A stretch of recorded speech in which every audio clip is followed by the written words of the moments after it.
Hi every one. നമ്മളിപ്പോൾ പെർസെൻറ്റേജിൻ്റെ second പാർട്ടാണ് ചെയ്യാൻ പോകുന്നത്. അപ്പോൾ അതിൻ്റെ 4 ക്വസ്റ്റ്യൻസ് നമ്മൾ ഫസ്റ്റ് പാർട്ടിൽ ചെയ്തിട്ടുണ്ട്. ബാക്കി ഒരു 3 ക്വസ്റ്റ്യൻ നമുക്ക് ഇന്ന് ചെയ്യാം. In a factory, 48% number of male workers is equal to the 2/3 of the number of female workers. What is the ratio of number of males to that of female in the factory? Okay, നമുക്ക് തന്നിരിക്കുന്നത് എഴുതാം. 40% means 40/100 of males into male workers is equal to 2/3 of the number of female workers, അല്ലെങ്കിൽ woman എന്ന് കൊടുക്കാം. അപ്പോൾ നമുക്ക് ഇതിനെ simplify ചെയ്ത് നോക്കാം. ഇതാണ് നമുക്ക് തന്നിരിക്കുന്നത്. ഇതിൽ നിന്നൊക്കെ മെന്നിൻ്റെയും വുമൻ്റെയും റേഷ്യോ കണ്ടുപിടിക്കണം. അപ്പോൾ നമുക്കിതൊരു 4 വെച്ച് ക്യാൻസൽ ചെയ്യാം. 4 വെച്ച് 1 2 4 വെച്ച് 25 ന്യൂമറേറ്റർ 2ഉം ഇതായിട്ട് ക്യാൻസൽ 12 ക്യാൻസൽ 6 കിട്ടും. അപ്പോൾ നമുക്ക് ബാക്കി കിട്ടിയത് 6/25 മെൻ ഈക്വൽ ടു 1/3 വുമൺ എന്ന് കിട്ടി. ഇപ്പോൾ മെന്നിനെ വുമൺ ഡിനോമിനേറ്റർ കൊണ്ടുവരിക. ഈ 25 നമുക്ക് ന്യൂമറേറ്ററിലോട്ടും ഈ 6 ഈക്വൽ ടുവിൻ്റെ അപ്പുറത്ത് ഡിനോമിനേറ്ററിലോട്ടും കൊണ്ടുപോകാം. അപ്പോഴത്തേക്കും men by woman equal to 25 ന്യൂമറേറ്ററോട് പോകുമ്പോൾ 25 ഡിനോമിനേറ്റർ 3 ഉണ്ട്, ആ 6 ആയിട്ട് വരുമ്പോൾ /6 ഈക്വൽ ടു 25/18 എന്ന് കിട്ടും. ഇതാണ് റേഷ്യോ. ചെയ്യുമ്പോൾ 25:18 എന്ന റേഷ്യോ ആയിരിക്കും മെൻ ഈസ് വുമൺ വർക്കേഴ്സ് ഈ ഫാക്ടറിയിൽ. Okay, next question. The seats of mathematics, English and chemistry in a school are in the ratio 6:4:7. ഇപ്പം മാത്തമാറ്റിക്സിൻ്റെയും ഇംഗ്ലീഷിൻ്റെയും കെമിസ്ട്രിയുടെ സീറ്റിൻ്റെ റേഷ്യോ 6:4:7 വന്നിരിക്കുന്നത്. And the seat increase by 20%. ഇപ്പോൾ 20% എന്ന് പറഞ്ഞാൽ നമുക്ക് 20/100 വിച്ച് ഈസ് ഈക്വൽ ടു 1/5. അപ്പോൾ നമുക്കിവിടെ തന്നിരിക്കുന്ന പോലെ 20% ഇൻക്രീസ് എന്ന് പറയുകയാണെങ്കിൽ നമുക്ക് എങ്ങനെ എഴുതാം? ഈ 1/5ൻ്റെ കൂടെ ഡിനോമിനേറ്ററും കൂടെ ആഡ് ചെയ്യാം. അപ്പോൾ 1 + 5/5 എന്ന് എഴുതാം. മീൻസ് 6/5. അതേസമയം 20% ഡിക്രീസ് എന്ന് പറഞ്ഞാൽ ഈ 5 - 1/5 എന്ന് എഴുതാം. അപ്പം എത്ര വരും? 4/5 എന്ന് എഴുതാം. അതൊരു ഷോർട്ട് കട്ടാണ്. അപ്പോൾ നമുക്ക് തന്നിരിക്കുന്ന റേഷ്യോയിൽ 20% ഇൻക്രീസ് എന്ന് പറഞ്ഞാൽ ഈ തന്നിരിക്കുന്ന നമ്പറിൻ്റെ കൂടെ ഇൻക്രീസ് മീൻസ് 6/5 അല്ലേ, 6/5 മൾട്ടിപ്ലൈ ചെയ്യുക.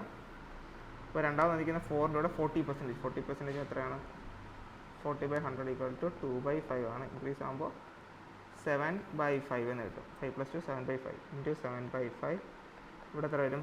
60%. 6/10 ആണ്. 3/5 ആണ്. അപ്പോൾ ഇൻക്രീസ് മീൻസ് 8/5 എന്ന് വരും. ഇൻറ്റു 8/5. അപ്പോൾ കിട്ടുന്ന നമുക്ക് റേഷ്യോ എങ്ങനെയായിരിക്കും? 6 × 6/5, 4 × 7/5, 7 × 8/5. 5 എല്ലാം ക്യാൻസൽ ചെയ്ത് കളയാം. 36:28:56.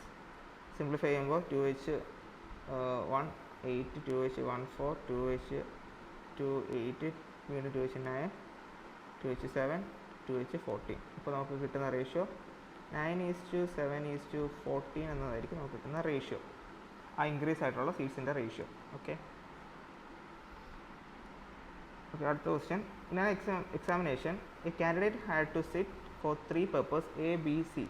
ഒരു കാൻഡിഡേറ്റിന് ഒരു എക്സാമിന് 3 പേപ്പർ എഴുതാം, എയും ബിയും സിയും. The candidate secure 75% mark in paper 1. Marks കിട്ടിയ എത്രയാണ്? കിട്ടിയ പെർസെൻറ്റേജ് ആണ്. എത്ര percentage mark? Percentage mark equal to 75% ആണ് എക്ക്, 80% for B and 60% for C. 60% സിക്ക്. ദ വെയ്റ്റഡ് അസൈൻഡ് മാർക്ക്, ജയിക്കാനുള്ള മാർക്ക് എത്രയായിരുന്നു? 40%, 50% ആൻഡ് 10% തന്നിരിക്കുന്നത്. ഓക്കെ, അപ്പോൾ find the weighted percentage of mark obtained by candidate when all the 3 papers are taken. ടോട്ടലായിട്ട് എടുക്കുമ്പോൾ എത്ര mark കിട്ടിയിട്ടുണ്ടെന്നാണ് ചോദിച്ചിരിക്കുന്നത്. അപ്പോൾ ഈ തന്നിരിക്കുന്നത് ഈ 75 എന്ന് പറയുന്നത് നമുക്ക് എങ്ങനെ എഴുതാം? 3/4 എന്ന് എഴുതാമല്ലോ. 75% 100 ആണ്. 25 വെച്ച് ക്യാൻസൽ ചെയ്യുമ്പോൾ 3യും ഇവിടെ 4 കിട്ടും. 80% എന്ന് പറഞ്ഞാൽ നമുക്ക് എങ്ങനെ എഴുതാം?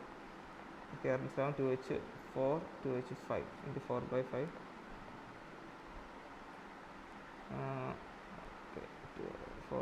2h4 60% 6/10 3/5 into 3/5. ഇത് വെച്ച് ഈ ratios multiply 40 into 3/4, 50 into 4/5, 10 into 3/5. Multiply ചെയ്യുമ്പോൾ ഇതും ക്യാൻസൽ ആവും. 10 അപ്പോൾ 30, 10 അപ്പോൾ 40, 2, 6. അപ്പോൾ ഇതെല്ലാം കൂടെ ആഡ് ചെയ്യുമ്പോൾ എത്ര കിട്ടും നമുക്ക്? which is equal to 30 plus 40 plus 6 which is equal to 76 കിട്ടും. അപ്പോൾ നമുക്ക് കണ്ടു ടോട്ടൽ എത്ര എന്നല്ലേ? 76/100 ഇൻറ്റു അതിൻ്റെ പെർസെൻറ്റേജ് അല്ലേ, വെയ്റ്റഡ് പെർസെൻറ്റേജ് അല്ലേ, ഇൻറ്റു 100 ക്യാൻസൽ ആകുമ്പോൾ ആൻസർ 76% അപ്പോൾ 76% ആണ് ടോട്ടൽ കിട്ടേണ്ട മാർക്ക്. ഓക്കെ, ഇത്രയും ക്വസ്റ്റ്യൻസ് ആണ് ഇന്നിപ്പം ഡിസ്കസ് ചെയ്യുന്നത്. അടുത്ത പാർട്ടിൽ ബാക്കി ക്വസ്റ്റ്യൻസ് ആയിട്ട് കാണാം. Thank you.